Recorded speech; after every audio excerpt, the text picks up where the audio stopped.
네, 세브란스 병원 혈액내과의 김진석이고요. 일단은 제가 간단히 그동안 이제 PNH라는 병에 대해서는 좀 아시겠지만 그래도 간단히 좀 얘기해드리고 그다음에 우리나라 그동안 이 약이 들어온 지가 한 10년 정도 됐어요. 솔리리스라는 약이 들어온 지가 10년 정도 돼서 그러니까 최근에 이제 그 10년간 자료를 분석해서 저희가 발표를 한번 했거든요. 그래서 그 자료를 간단히 좀 소개시켜 드리겠습니다. 목차는 여기 보시는 것처럼 PNH의 이제 진단에 대해서 치료에 대해서 간단히 설명드리고 그 다음에 이제 우리나라 데이터를 잠깐 소개해 드리겠습니다. 그래서 발작 야간 혈색소뇨증 여러분 PNH라고 알고 계시는데 말이 너무 어렵죠.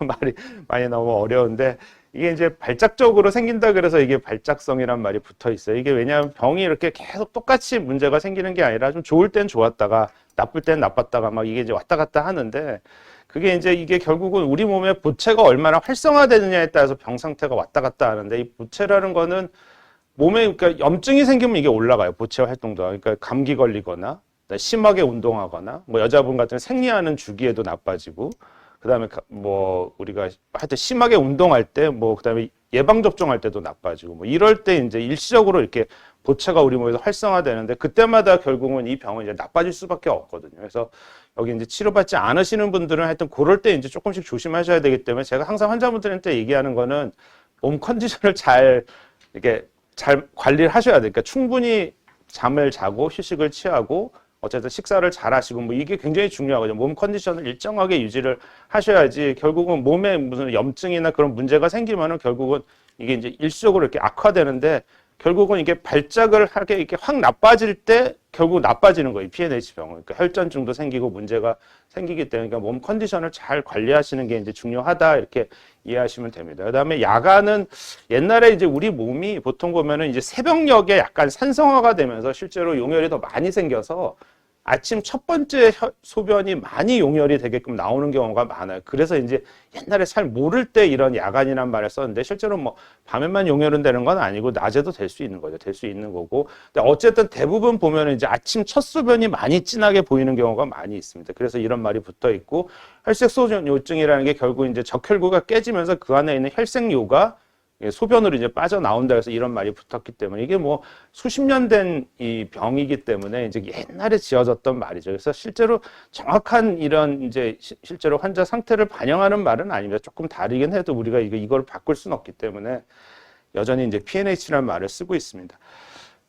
우리 이 병도 이제 아주 희귀질환인데 우리나라에 희귀질환 환자분들이 굉장히 많아요. 이제 한 80만 명 정도로 추산하는데 실제로 보면 이제 PNH 환자는 한 450명 현재 뭐 그 내외로 추정은 하고 있어요. 이게 왜냐하면은 아주 경증인 환자들은 사실 PNH로 분류하기도 그렇고 안 하기도 그렇고 좀 그런 분들이 있어요. 왜냐하면 재생불량 빈혈 환자분들의 아주 일부분이 또 PNH 그런 특징을 갖고 있거든요. 그래서 그런 분들은 사실 분류상 PNH로 넣기도 하고 안 넣기도 하고 그래서 정확한 명수를 추산하기가 조금 쉽지는 않습니다. 그래서 한 470명 정도 이제 추정은 되는데 실제로 저희 의사들이 추정하기엔 이 중에서 정말 이제 PNH로 심하게 용혈이 돼서 치료받아야 되는 환자는 한 300명, 350명 요 정도가 되지 않을까라고 지금 추정은 하고 있어요, 실제로. 그래서 이제 뭐 그 정도고 이게 이제 이건 선천적인 병은 아니기 때문에 애들은 거의 없어요. 그러니까 18세 미만은 거의 없고요. 사실은 뭐 아주 드물고 대부분 뭐 3, 40대 이제 진단이 처음 되는 거죠. 그때 돼서 이제 그 병을 갖고 이제 나이가 들어가시는 그런 상황이라고 이해하시면 됩니다. 그래서 병이 생기는 기전은 뭐 많이 들어보셨겠지만 우리가 이게 세포가 있으면은 우리 세포에는 이 세포가 망가지지 말라고 하는 이런 방패 같은 게 붙어 있어요. 이렇게 방패 같은 게 붙어서 보채 공격을 막거든요. 이 방패가 붙어 있으면서. 근데 이 방패랑 이 세포랑 연결시켜주는 이 고리가 안 만들어지는 거예요. 후천적으로 문제가 돼서. 그러니까 이 고리가 없어지니까 결국 방패가 사라지고 보채가 우리 몸에서 활성화되면 그냥 세포를 깨버리는 거죠. 그래서 주로 이제 적혈구가 깨지면 적혈구가 터지면서 이제 홍달이 생기고 혈색소뇨증이 생기고 하는 게 이게 이제 특징적인 소견입니다. 그래서 이제 제일 문제는 뭐냐면은 이게 이제 깨지면서 여러 가지 이제 이런 물질들이 나오니까 세포가 깨지면서 제일 혈전증이 제일 문제예요. 혈전증이라는 게 이게 이제 혈관이 이렇게 좀 수축도 돼요. 실제로 수축도 되고 혈전 이게 이제 뭐 혈소판하고 이런 게 엉겨 붙어서 혈전도 잘 생기고 그러니까 혈전증이라는 게 사실은 뭐 다리 같은데 혈관을 막아서 다리가 퉁퉁 붓는다 뭐 이거는 뭐 사실은 생명에 큰 지장은 없죠. 그렇지만 이게 뭐 혈전이라는 게 혈관이 있는 데는 다 생기거든요.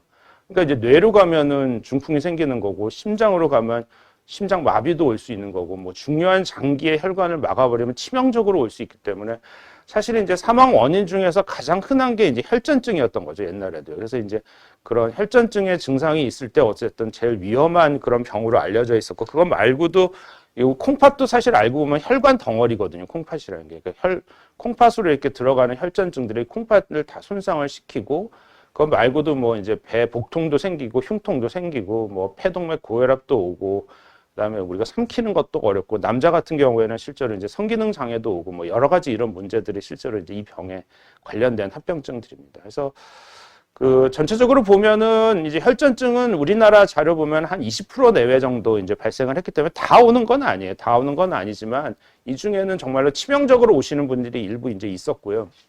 나머지 이제 신기능이나 폐동맥 고혈압, 그다음에 이제 이런 연화곤란이나 복통 같은 이런 이제 근육의 위축이 이제 오는 요게 이제 주로 합병증인데, 우리나라가 이제 아까도 말씀드린 것처럼 이 450명, 470명 되는 환자한테 다 이런 고가약을 허용을 할 수가 없으니까 처음에 이제 이 약이 들어오긴 이제 한 10년 정도 됐는데, 그때 이제 과연 이게 이런 고가약을 누구를 먼저 우선적으로 맞춰둬야 되느냐, 뭐 이거를 이제 저희 전문가들하고 이제 국가하고 막 회의를 했어요. 회의를 해갖고 아무래도 이제 이게 정말로 위험한 환자 위주로 먼저 이 약을 공급을 하는 게 맞겠다. 왜냐하면 전부 다는 할 수 없으니까 국가한테 전부 다 해라 그러면 아예 안 하겠다 이렇게 나올 가능성이 많으니까 이제 저희들 입장에서는 아주 위험한 환자만 그래도 먼저 맞자 이렇게 얘기가 돼서 지금 여기 있는 이런 4가지 합병증 중에 하나라도 있는 분은 일단 우선적으로 이제 약을 급여를 해주자라고 돼서 지금까지 이제 이 기준이 그대로 오고 있는데, 사실 이 기준은 우리나라에만 있는 기준입니다. 사실 외국 같은 경우에는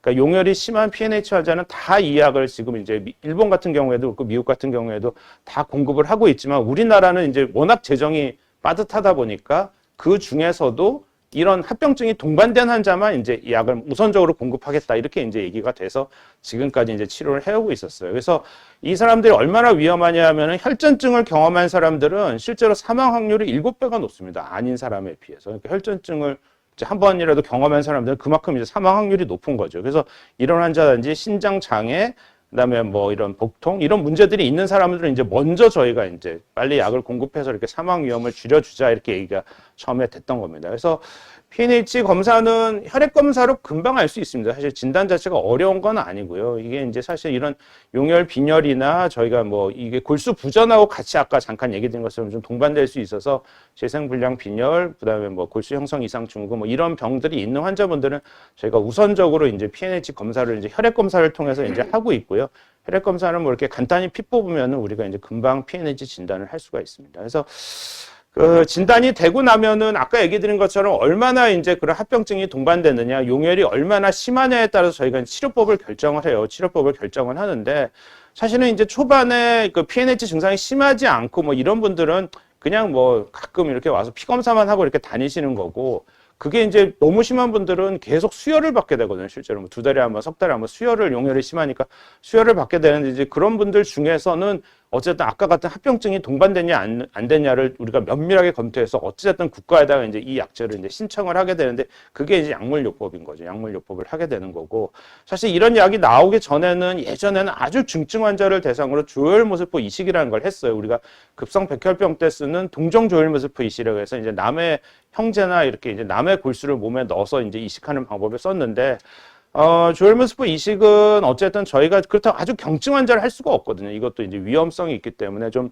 중증 PNH 환자를 대상으로 이식을 해봤더니 우리나라의 장기 생존율이 한 7, 80%밖에 안 돼요. 그러니까 한 20, 30% 돌아가시는 거죠, 이 과정에서. 그러니까 이것도 이제 섣불리 저희가 선택할 수 있는 방법은 아닙니다. 아무래도 이제 위험이 있기 때문에. 그래서 이런 약물요법이 현재로서는 이렇게 이제 증상이 있는 PNH 환자에는 현재 우리나라에서 이제 표준으로 이렇게 되어 있습니다. 그래서 현재 우리나라에서 쓰고 있는 약제는 솔리리스하고 울토미리스라는 약 이 2가지를 쓰고 있고요. 뭐 잘 아시는 것처럼 솔리리스는 2주마다 맞고 울토미리스는 8주마다 약을 맞으니까 대부분 이제 병원에서는 울토미리스를 이제 저희가 이제 공고를 하고 있습니다.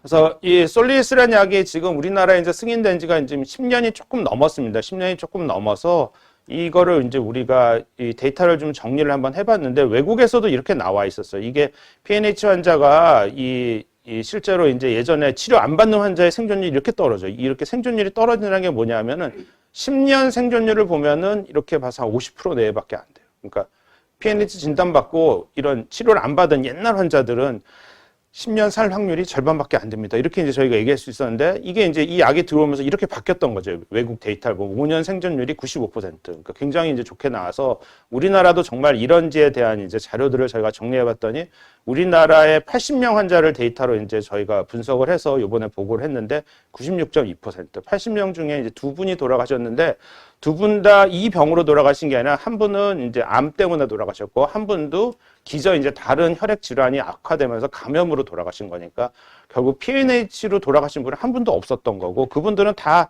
그 전에 이미 이 솔리스를 다 끊었어요. 이제 병이 나빠지고 다른 문제가 생기니까. 그래서 이 솔리스를 맞는 중에 돌아가신 분은 한 분도 안 계셨던 거죠. 그러니까 지금 예상컨대는 어쨌든 이런 보채 이런 억제제로 치료를 잘 받으시는 분들은 그냥 거의 자기 수명을 다 할 수 있지 않을까라고 지금 조심스럽게 생각은 하고 있고요.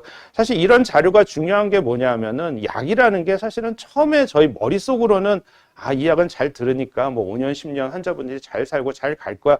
이렇게 얘기할 수도 있겠지만 이론적으로 그렇지 않은 경우가 또 있어요. 실제로 쓰다 보면은 약에 대한 내성이라는 것도 있고 무슨 돌연변이도 있고 여러 가지 문제 때문에 약효가 5년 지난 다음부터 뚝뚝뚝 떨어지는 이런 약들도 굉장히 많거든요. 근데 이제 그게 아니라는 걸 저희도 이제 우리나라 환자를 대상으로 확인을 했기 때문에 어쨌든 이런 이제 보채 억제제가 이 PNH라는 병에서는 아주 안전하게 장기간 효과를 유지할 수 있다라는 걸 이제 확인했기 때문에 이 자료는 굉장히 중요한 자료가 아닌가 해서 이제 오늘 사실은 이런 주제로 이제 넣은 겁니다. 그래서 이랬고 실제로 아시는 것처럼 LDH라는 값이 굉장히 중요하다라고 알고 계실 텐데 약을 맞으면 바로 이렇게 LDH가 떨어지는 이런 이제 뭐 그런 자료를 알 수 있었고 이건 외국 자료긴 한데 혈전증이 어쨌든 이런 솔리스를 쓰기 전에 이렇게 퍼센티지가 높았다면 솔리스 쓰고 나면 혈전증이 확 떨어지거든요.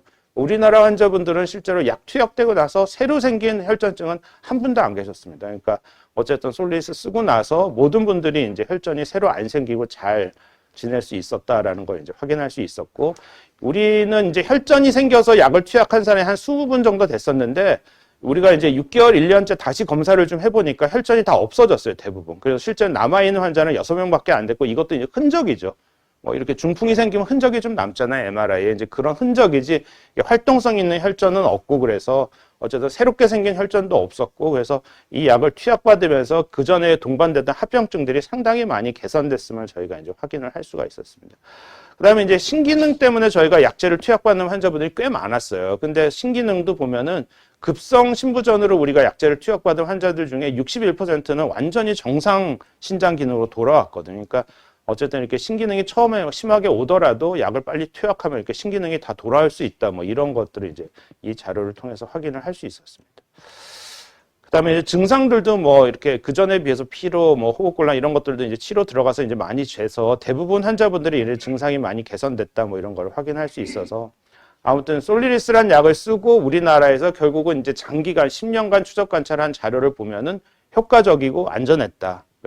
치료 과정 중에 약제랑 관련돼서 사망도 없었고 여러분들이 걱정하는 심한 감염 때문에 생기는 폐혈증이나 이런 부분들도 없었다. 뭐 이런 부분들이 저희가 보기엔 굉장히 중요한 자료지 않나 하는 생각이 됩니다. 지금 현재는 이제 울토미리스라는 약을 맞고 있죠. 여러분들 이제 대부분 울토미리스 맞고 있는데 이게 아까도 잠깐 얘기 드린 것처럼 이게 이제 세포 안으로 들어오면은 이 약제가 그거를 우리 보통은 세포 안에서 보채랑 결합해서 세포 안으로 들어오면은 그게 이제 깨져요. 항체랑 그 보채랑 같이 이제 없어지는데 이 울토미리스는 요거를 이렇게 분리시켜 갖고 이 항체를 다시 피 속으로 보내요. 우리 몸에서. 그러니까 그런 특별한 기술을 가지고 그러니까 재사용하는 거죠. 한 번 약을 투약하면 그 약의 효과가 이제 없어져야 되는데 그 약을 다시 살려 갖고 한 번 더 쓰는 거예요. 그 약제를. 그러다 보니까 이 방광기가 길어져 갖고 2주마다 맞던 걸 8주마다 맞을 수 있게 지금 되어 있어서 아주 편해졌죠. 아주 편해졌고 실제로 약효를 보면은 이 울토미리스가 훨씬 더 좋습니다. 그래서 8주마다 맞으면은 약효가 좀 떨어지지 않을까 이렇게 걱정을 하는데 실제로 우리가 이 혈중에 이 보채 5번의 농도를 억제하는 게 되게 중요한데 이 울토미리스를 맞으면 이렇게 억제가 아주 잘 되는 데 비해서 이 솔리스 맞는 경우에 이게 들쑥날쑥해요, 조금. 그러니까 사실 이 8주마다 맞는 게 2주마다 맞는 것보다도 훨씬 더 이렇게 잘 억제가 되는, 훨씬 더 효과가 좋다라는 걸 저희가 이제 확인할 수 있어서 지금은 뭐 대부분의 환자분들에게는 저희가 이제 울토미리스를 권고하고 있는 그런 상황입니다. 그래서 요약을 해드리면 PNH는 어쨌든 이제 후천적으로 발생하는 그런 이제 세포에 있는 그런 막을 붙이는 그 연결 단백이 안 만들어지는 그런 이제 후천적인 용혈성 빈혈이고, 대부분은 이제 혈전증하고 신기능 장애, 폐동맥 고혈압, 그다음에 평활근 연축이라는 이런 부작용들을 동반하고, 우리나라에서는 어쨌든 이런 게 동반되는 분들에 한해서 이제 현재 솔리리스나 울토미리스를 급여로 이제 해주고 있습니다. 그래서 실제로 이 약을 투약해 보니까 당연히 용혈도 많이 감소했고, 그다음에 합병증이 전혀 이제 안 생기기 때문에 생존율이 뭐 아주 저희가 좋다라는 거 우리나라 환자에서도 확인을 했고, 뭐 비록 그 자료가 이제 솔리리스 자료긴 하지만 울토미리스 자료도 아마 똑같이 좋게 나오지 않을까 이렇게 예상을 돼서, 현 시점에서는 어쨌든 뭐 솔리리스나 울토미리스와 같은 이 보체 5번 억제제라는 게 PNH 치료의 가장 표준적인 치료라고 이제 얘기를 드릴 수 있겠습니다. 제 강의는 이걸로 마치도록 하겠습니다. 감사합니다.